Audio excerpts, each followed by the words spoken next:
Bienvenue dans la Montessori financière, le podcast pour les parents qui savent qu'il n'y a pas besoin d'attendre 30 ans pour apprendre à gérer son argent. Ici, on accompagne nos enfants à voir l'argent pour ce qu'il est, un outil à comprendre, à manipuler, à expérimenter pour prendre des décisions financières adaptées à leur vie future. Chaque semaine, je te guide pour introduire l'éducation financière simplement avec des bases concrètes qu'ils pourront utiliser toute leur vie.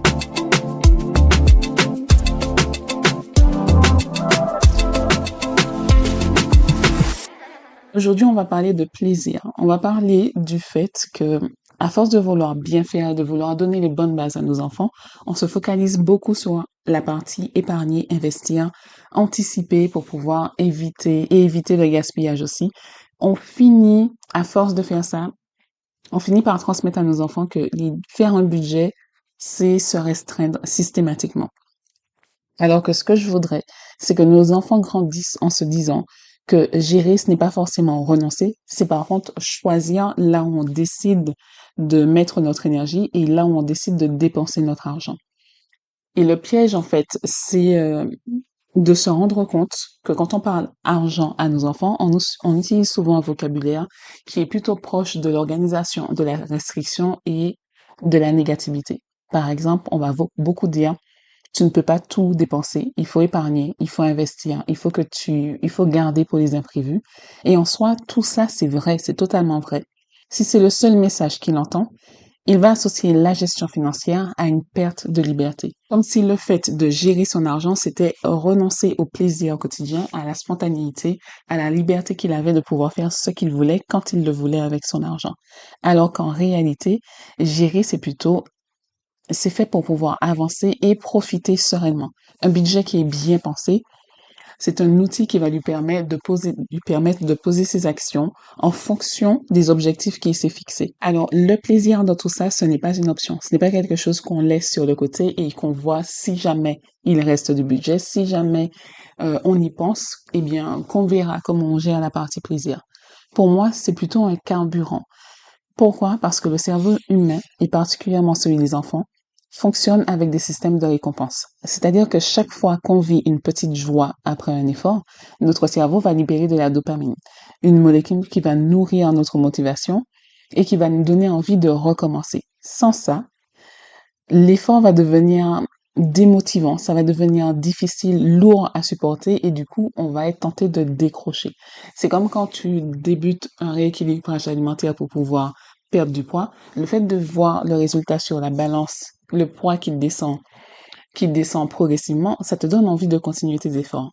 Par contre, si tu te rends compte que quels que soient les efforts que tu fais, il n'y a rien qui avance, il n'y a rien qui t'emmène un minimum de satisfaction pour te donner envie de continuer, là, spontanément, tu auras envie d'arrêter, de retourner au même schéma qu'avant, puisque dans les deux cas, on a la même situation.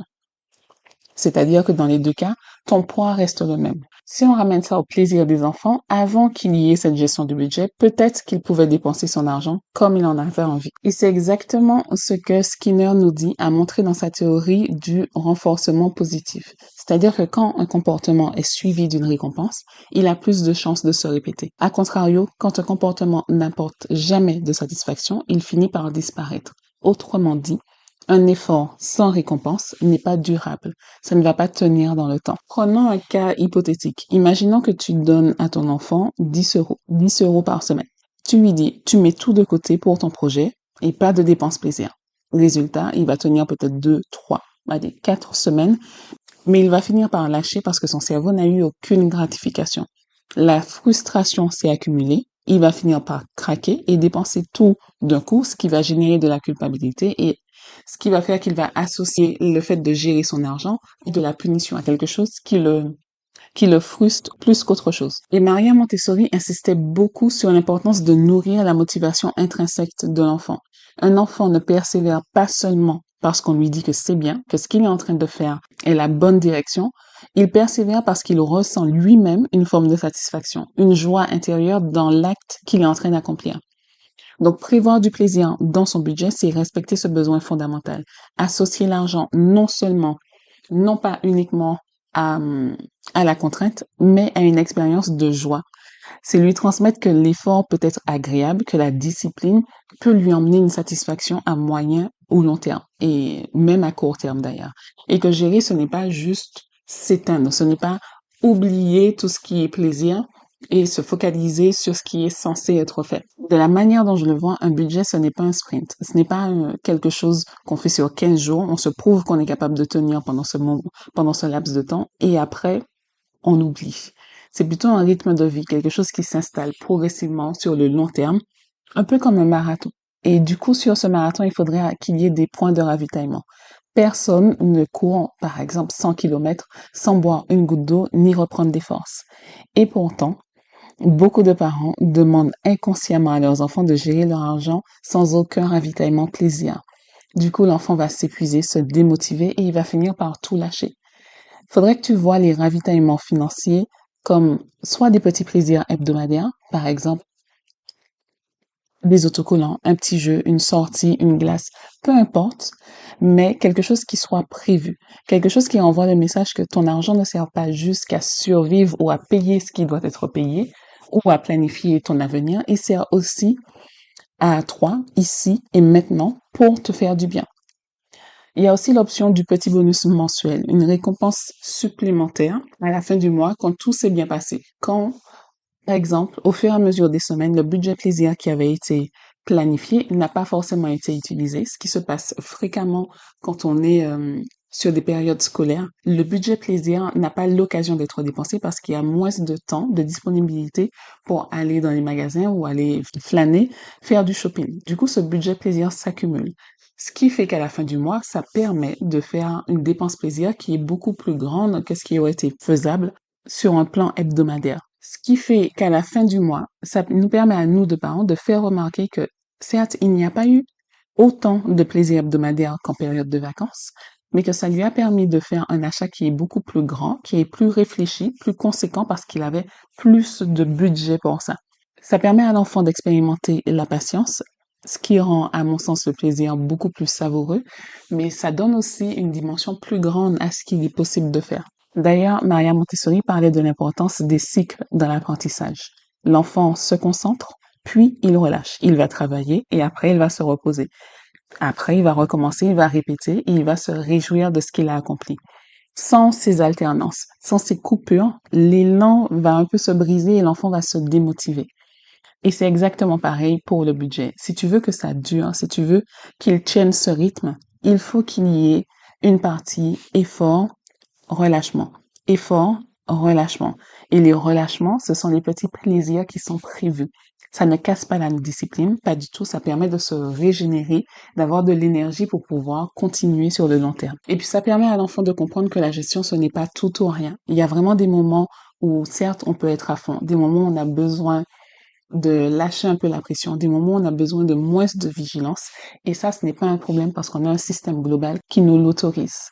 Ça permet aussi à l'enfant d'avoir plus de patience, d'apprendre à attendre le moment plaisir, de découvrir aussi que la liberté est bien plus grande quand elle est organisée. Si tu as décidé que ton budget plaisir serait de 10 euros parce que il y a vraiment quelque chose qui te tient à cœur et que c'est ça que tu veux faire. Si jamais tu dois faire une dépense plaisir, c'est ça et rien d'autre. Tu t'organises pour que ça puisse se faire. Ça te permet de garder ça, cet objectif en tête pour pouvoir prendre des décisions tout au long de la semaine ou tout au long du mois. Et du coup, de ne plus subir ce qui aurait pu être un craquage et de faire un achat compulsif qui n'a pas beaucoup d'importance pour toi. Ça permet aussi à l'enfant d'adopter une logique de marathon et non de sprint. Et à mon sens, les plaisirs doivent être réguliers.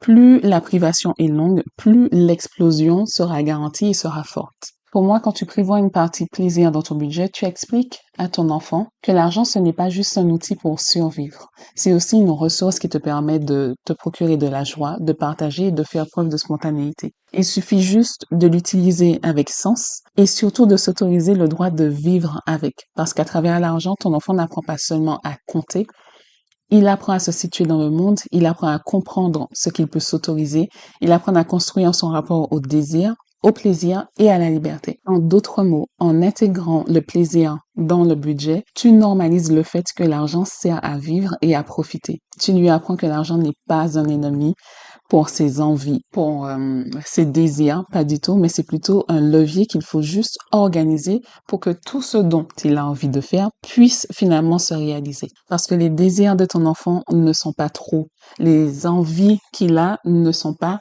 des dangers pour son budget. Il suffit juste de les accueillir, de les cadrer et de les assumer.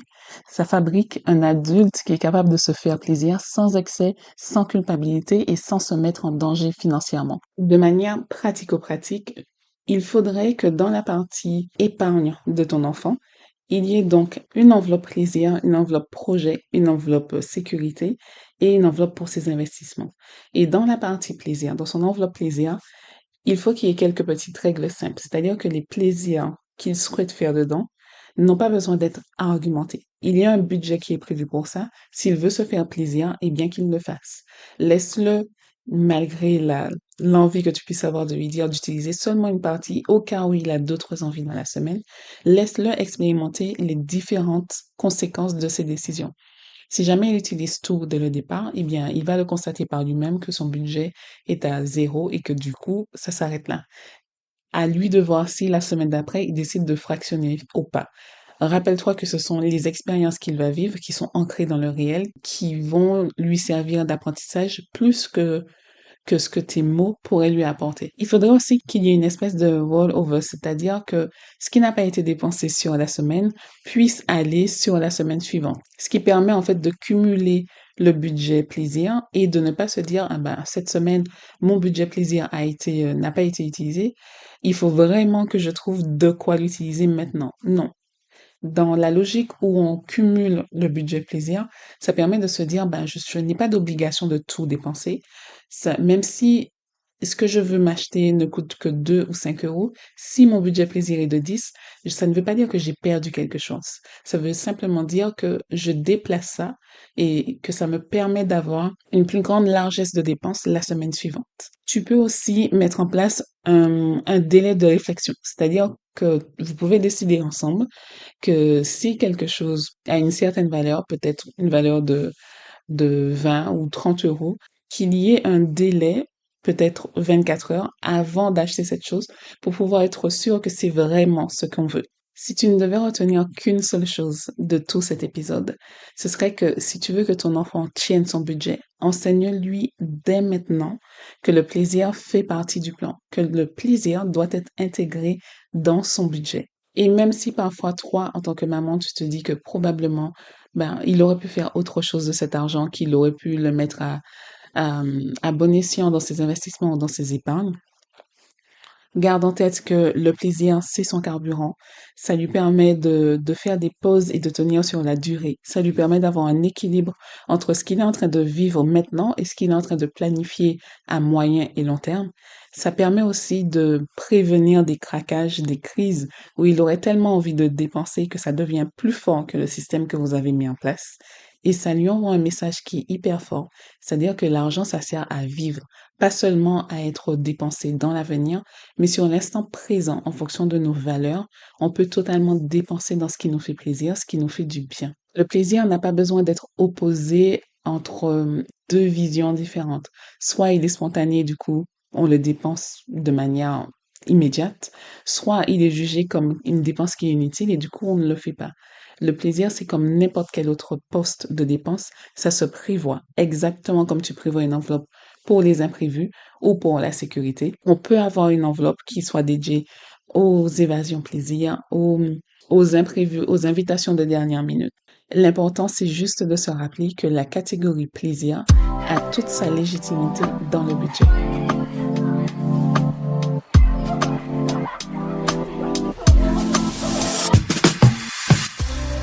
C'est déjà fini. Pense à t'abonner et à laisser un avis 5 étoiles. Si tu n'en vois pas l'intérêt, sache qu'en plus d'être informé de chaque nouvel épisode, tu contribues au succès de ce podcast. Plus il y aura de mamans impliquées comme toi dans l'éducation financière de leurs enfants, plus nous aurons des enfants capables de réfléchir, décider et agir avec l'argent de manière stratégique et intentionnelle. Alors je te dis à la semaine prochaine pour un nouvel épisode et en attendant, rejoins-moi sur Instagram sur la Montessori financière.